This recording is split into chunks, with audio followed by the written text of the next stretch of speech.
Leslie was diagnosed in July of 2018 with stage 4 gastric cancer. When her doctor came in, her oncologist came in and said, I don't think there's a lot more we can do except comfort and care. So at that point, they said, well, would you like to consider hospice care? And we said, yes, we'd like to at least listen to what they have to say. So we talked to the family, how should we care for her? What is the best care possible? And we decided after talking to Kavanaugh House that that was probably the best place for Leslie and her care. I don't think I'll ever be able to put into words the loving attentiveness that the staff gave her. I never felt that we were a bother when we asked for something. I am serious, from the janitorial staff to the doctor, we're always looking after Leslie and us. I hope to do more with EveryStep if given the opportunity. When I go in, I'm just typically speaking with the staff and taking my goodies into the kitchen. I'd love to volunteer and even more with not only volunteering, but with my husband's and I charitable contributions. EveryStep will be in our lives for a very long time.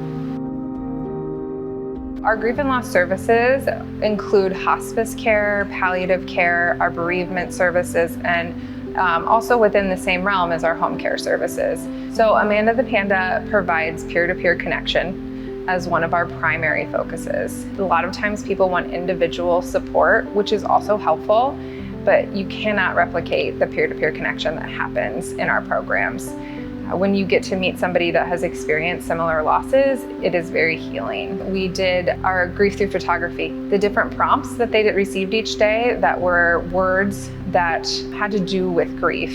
And then they would take pictures each day and they'd put it together, and then at the end they shared that with everyone. They came together for that peer-to-peer connection, and then they shared that and went outside and released butterflies for kind of a letting go and closing ceremony. We're very unique in all of our programming. All of our services are free. There's no time limit, because there's no time limit on grief. My son Daniel is amazing, was amazing. I went through a journey with him through substance use disorder, and we ended up, after close to 12 years, we lost him to an overdose on November 1st of 2020. A good friend of mine had requested the cheer box, and then it showed up at our house. It was really, really neat. Every day there was something, I almost want to say, helped us all as a family heal. And in that had a brochure about EveryStep and Amanda the Panda. And I reached out to them, and they gave me all kinds of resources, which was amazing, and introduced us to the grief groups.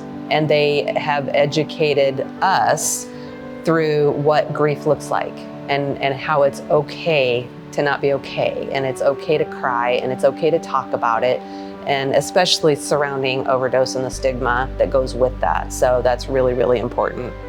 Sometimes I cry, sometimes I don't cry. I'm just always I always have a little different emotions when I go there, and I'm just not afraid to talk about it. I'm someone, I like talking about it, it feels good and it helps me.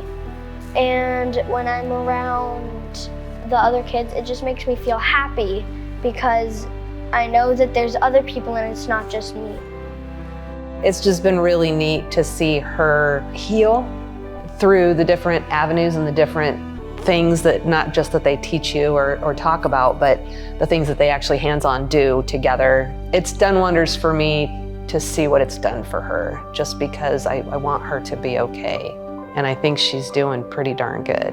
I recommend it to anybody and everybody that has experienced what we've experienced. Grief is real, regardless of how you lose someone. It's a real thing, and to know that there's resources out there and to know that you're not alone is huge.